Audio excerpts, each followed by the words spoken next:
Welcome to our sixth and final chapter of our series, The Story of Hurst.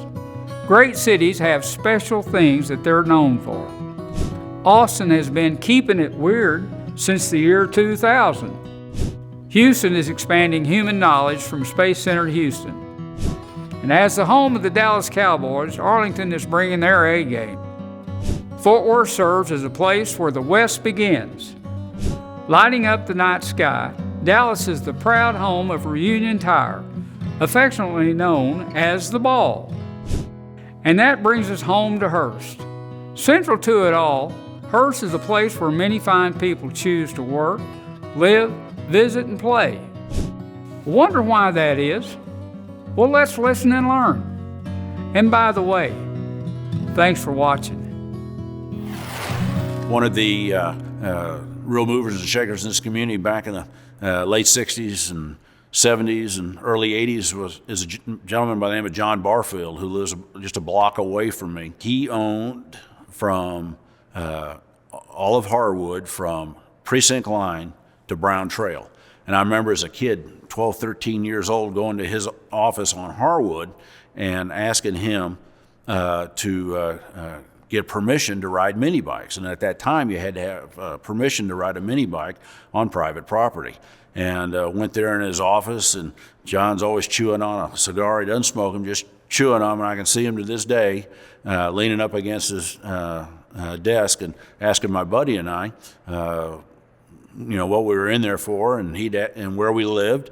And he wrote on the back of a business card, and I think I went and got a wallet just because of that reason, so I can carry that to 7th grade and show everybody that I got a card to ride on John Barfield's property. But I've talked to him about that story since that time, and he talks about how it cost him a little extra insurance money, but you boys needed a place to ride. It was a great place to grow up. There wasn't a whole lot at that point, but it was Hurst was kind of the Mayberry of the Metroplex, because everything centered around school, community, church. We'd ride our bikes forever. We'd go fishing, we'd go hunting. We would just, it was a great, great place to grow up for my two sisters and I. We had clean neighborhoods. We had low, almost non-existent crime. And the kids had facilities, the parks, and they learned to swim and lifeguard, and those things that helped them along in life.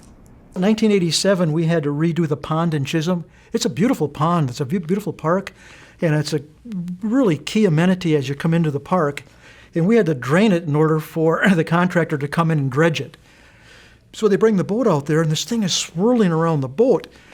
And we get a video camera, and we start watching these guys, and they come back to shore and say, "We're going to get a net. We're going to find out what that is."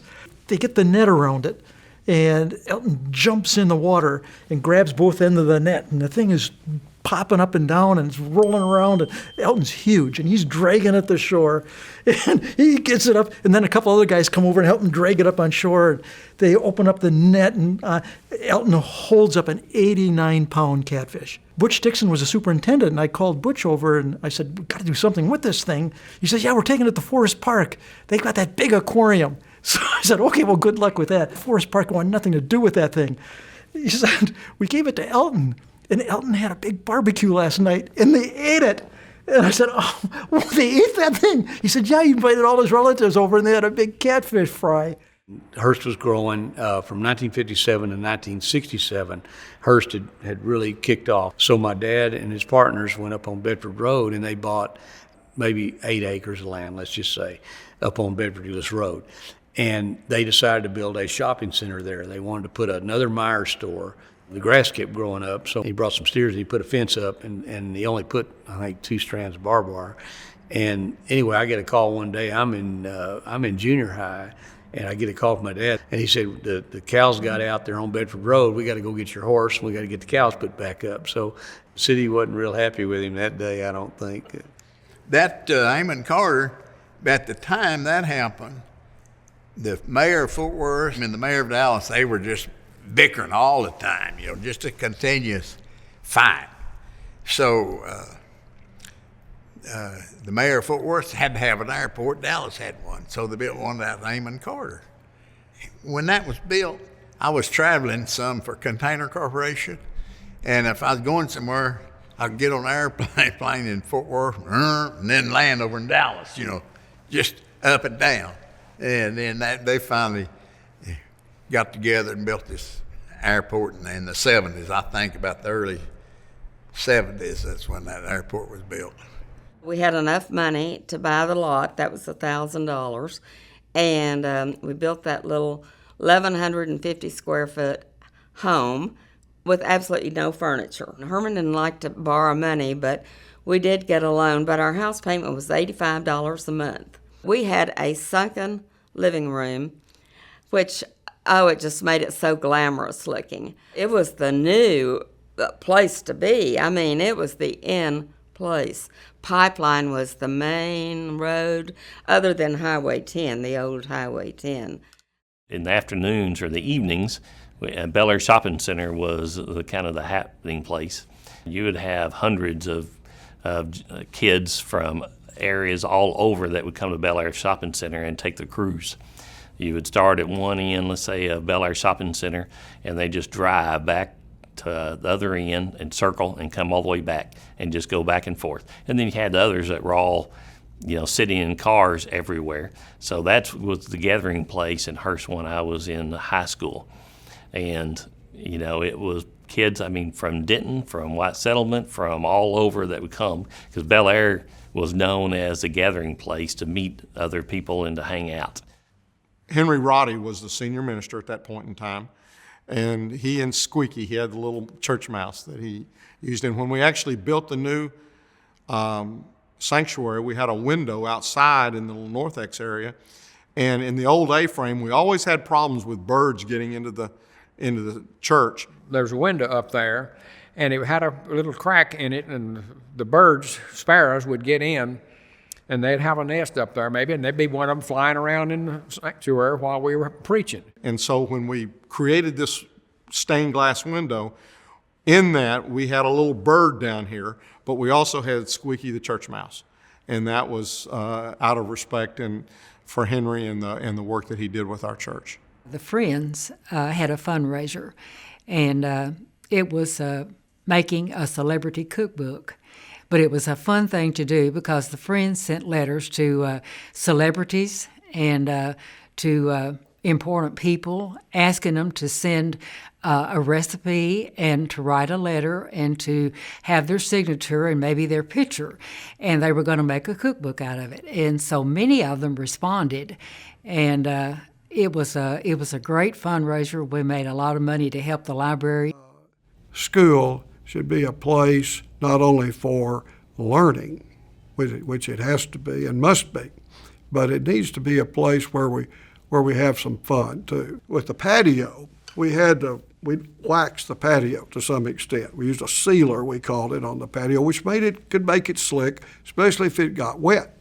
Well, that day the city council sponsor said, "Okay, we're going to have bowling on the patio."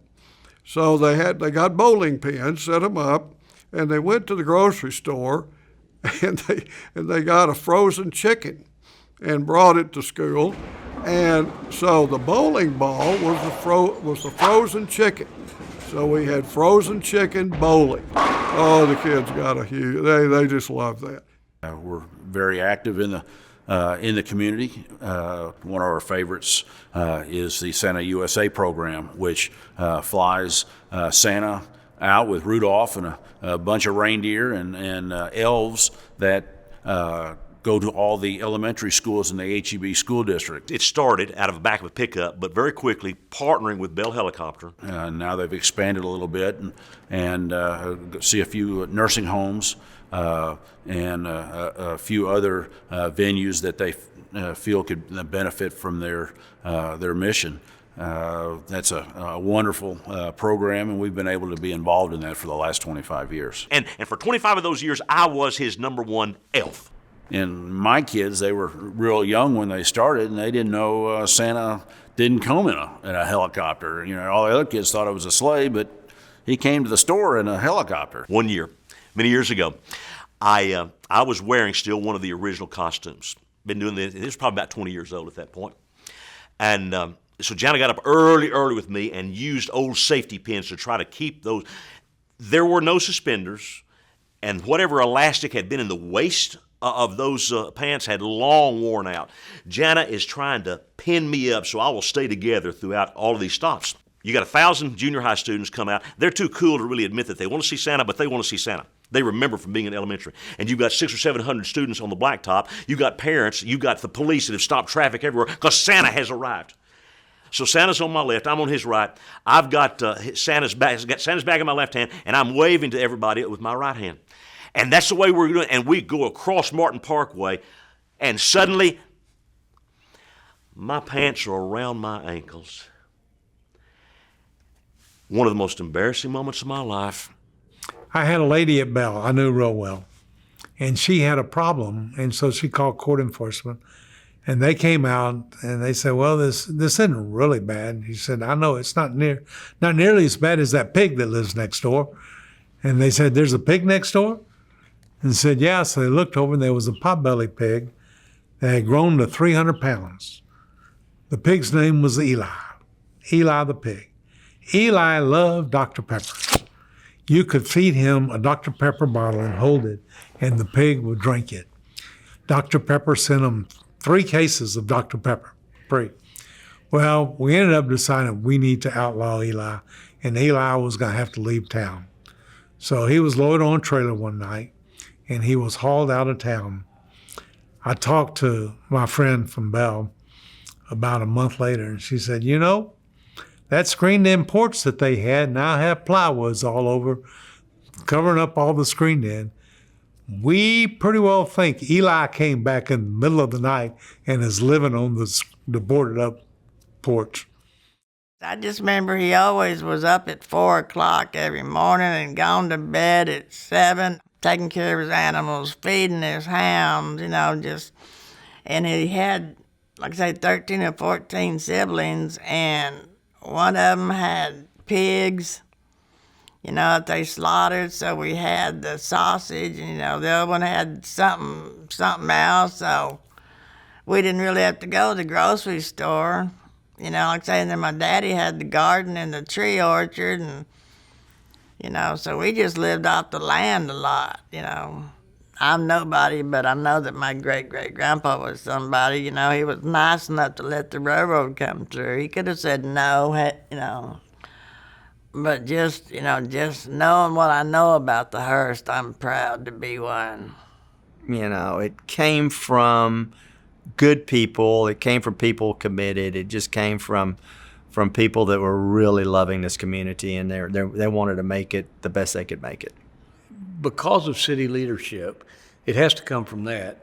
The council members, the mayor, et cetera, the people they hire to work for the city manager on down, they have always done the right thing. They've always been forward-looking. They've been, I say they've been blessed, but they've just done the right thing, for many years, It's a unique city that's had always a vision, a strategic plan. It always has paid attention to detail. It's always held us accountable to do our job as staff. My whole life I've been doing something for the city of Hearst, quite frankly. I loved every minute of it. Every minute. I would never change nothing. You can do anything you want.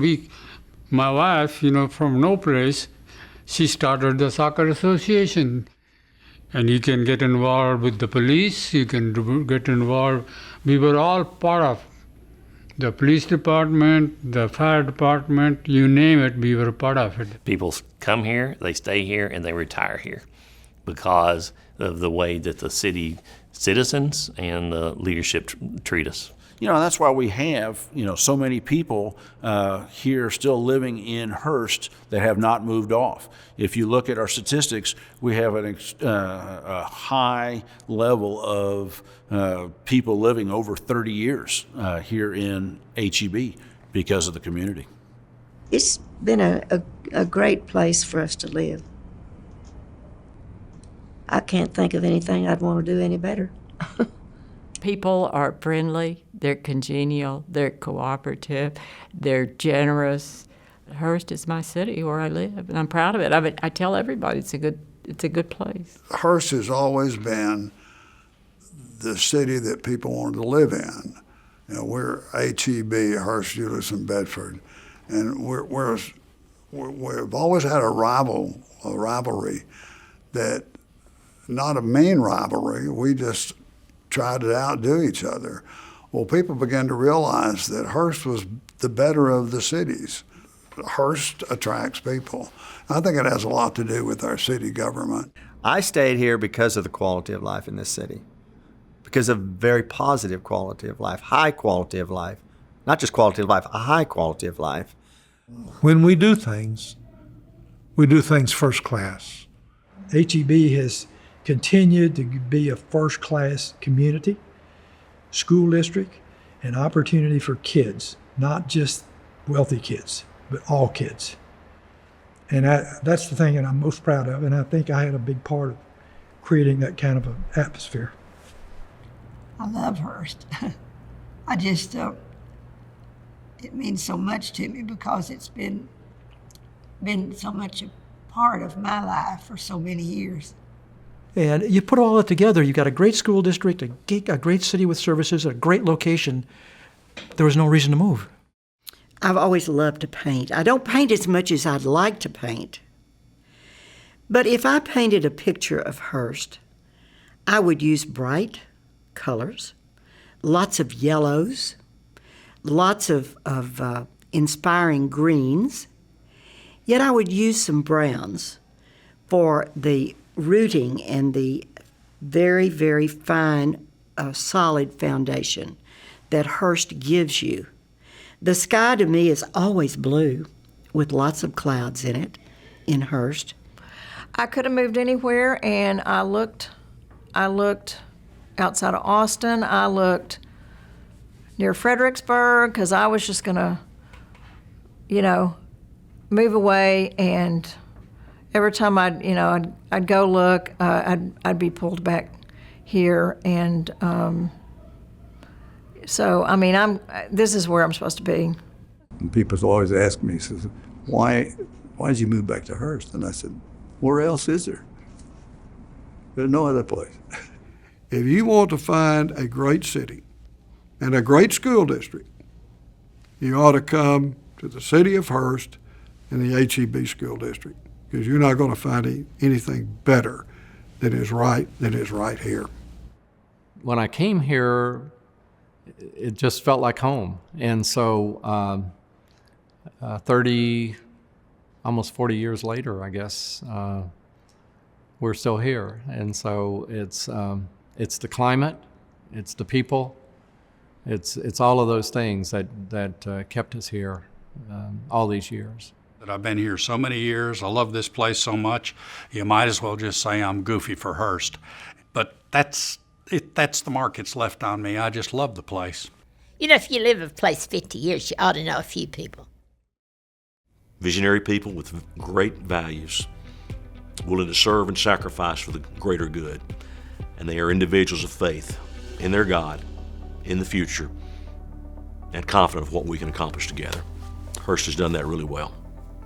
And I believe it'll continue to be so long into the future for generations yet to come. I love this city, I really do.